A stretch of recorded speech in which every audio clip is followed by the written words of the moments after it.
구건물 철거. 자, 구건물 철거는 상황이 두 가지예요. 첫 번째 상황은 이렇게 쓰러져가는 건물을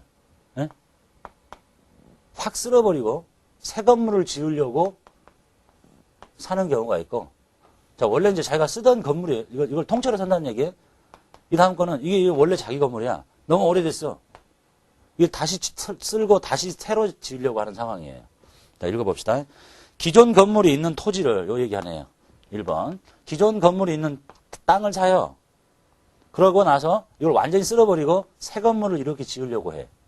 이렇게. 이 경우라면 토지와 건물을 일괄해서 산 게 아니에요. 쓰려고 사면 건물 얼마, 토지 얼마 이렇게 해야 되겠죠. 토지 얼마, 건물 얼마. 근데 이거를 왜 산 거예요? 이 취득한 목적이 뭐야? 이거를 싹 쓸어버리고 건물을 새로 지으려고 하는 거니까 이 사람은 건물을 사는 게 아니야. 땅을 살렸는데 어쩔 수 없이 건물이 있는 거지. 그래서 일괄 구입이 아니다. 그래서 이런 경우는 토지만 구입한 것이 된다. 이런 얘기예요. 건물의 원가는 없어. 자, 이때 기존 건물을 철거하는 과정에서 돈이 들어가겠죠? 이거 쓰는데 돈 들어갔어. 이거 어떻게 처리할 거냐? 기존 건물 철거 관련 비용이 생기면 이 토지의 원가에다가 합칩니다. 철거비가 들면. 왜요? 이 토지를 취득한 목적이 뭐야? 여기다 건물을 지어야 되는데 건물을 지을 수 있는 상태가 되게 만들려면 이걸 철거해야 될 거 아니야. 예? 그러니까 그 철거비도 비용 처리하지 말고 토지 원가에 가산해라.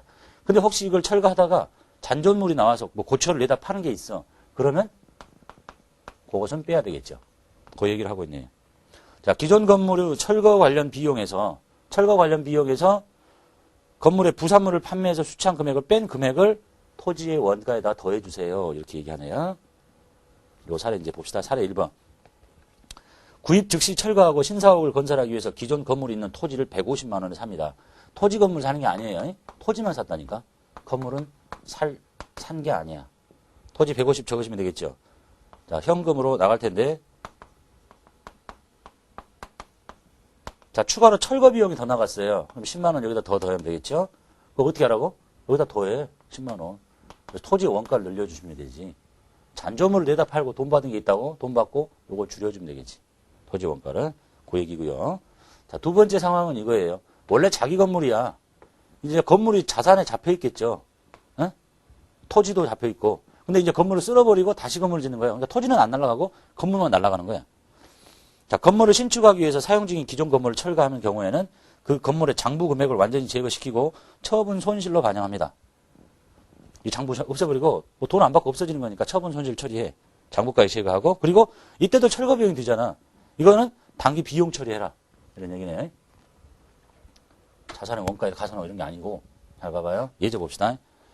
자, 건물이 있는데요. 이 건물에 취득 금액이 80이고 감가상각 누계액이 60 붙어 있는 자산이야. 이렇게.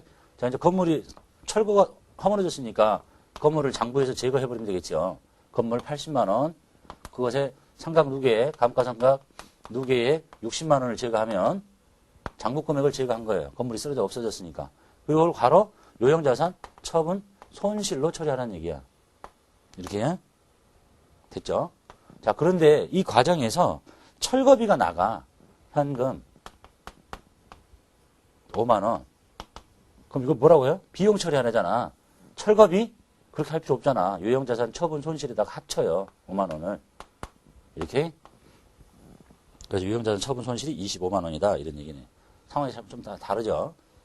완전히 토지와 건물이 쓰러지는 건물이 있는데 샀다. 왜 샀냐? 저걸 철거하고 새 건물 지을 거다. 이거 건물을 산 게 아니라니까. 토지만 산 거야. 여기 원래 건물이 세워져 있는 거죠. 건물 없어졌으니까 다 제거해. 그리고 철거 비용은 비용 처리하라는 얘기는 처분 손실에다 더 늘려주시면 되지. 뭐 일부러 철거비 이렇게 또 만들 필요 있겠어요? 이해됐죠? 자, 그 다음에 증여 기타 무상으로 취득한 금액을 봅시다. 자, 유형자산을 증여받습니다. 공짜로 받아요. 받았으니까 장부에 적기는 해야 되겠지. 뭐 건물을 받았으면 건물이라고 써야 돼. 근데 돈 준 게 없잖아. 기타 무상으로 받으면 자, 건물 받았어요. 무상으로. 돈 준 게 없잖아. 돈을 주면 여기다 적고 여기다 딱 적으면 되는데 돈 준 게 없어. 그럼 어떻게 적으라고요? 이 자산의 공정한 가치로 적어요. 예? 취득원가를 합니다. 예제 봅시다. 대주주로부터 공정가치 100만 원인 토지를 무상으로 증여받네요. 그럼 토지 적어. 돈 준 게 없잖아. 이 토지의 공정가치가 얼마야? 100만 원이잖아요. 100만 원이라고 적어. 그리고 상대방 이름은 자산을 공짜로 받은 거죠. 자산 수증이익이라는 영업의 수익으로 적으면 돼요. 이렇게. 돈 준 게 없으니까. 자, 그런데 소유권 이전하는데 비용이 현금으로 또 나가네요. 2만 원. 자, 이 자산을 취득하는데 소유권 이전 비용이 들면 이 자산을 원가에 가산시키면 되겠죠. 그래서 토지가 100만 원에다가 2만 원 합친 금액이다. 그런 얘기입니다. 8번. 본사 사옥을 자가 건설하기 위해서 건물이 세워져 있는 삼방물산 토지를 700만 원에 삽니다. 그리고 이 구 건물 철거 비용도 들었네요. 건물이 세워져 있는 것을 새로 지으려고 샀으니까 토지만 산 것이 되겠죠. 땅값은 700에다가 철거 비용 20, 정지 비용 30 모두 다 합칩니다. 730만 원짜리. 대변에 700은 당좌수표를 줬고 700만 원. 그 다음에 철거 비용은 현금을 줬고 현금 30만 원. 9번. 사용 중인 공장 건물을 이미 건물을 갖고 있다는 얘기겠네요. 새로 신축하기 위해서 기존 건물을 철거시켜버립니다. 철거 당시에 기존 건물의 취득금액과 상각 누계액은 다 모았대요. 건물 철거할 거니까 건물을 없애버리면 되겠죠. 금액은 1억짜리. 거기에 붙어 있었던 감가상각 누계액까지 다 제거합니다. 그러면 장부가액이 다 날아가는 것이 되겠네요.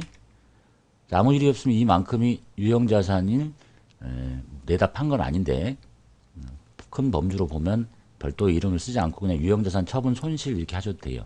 그런데 철거 비용이 현금으로 나갔어요. 철거 비용도 비용 처리하는 게 아니라 처분 손실에 합쳐지도록 하시면 되겠네요. 현금으로 300.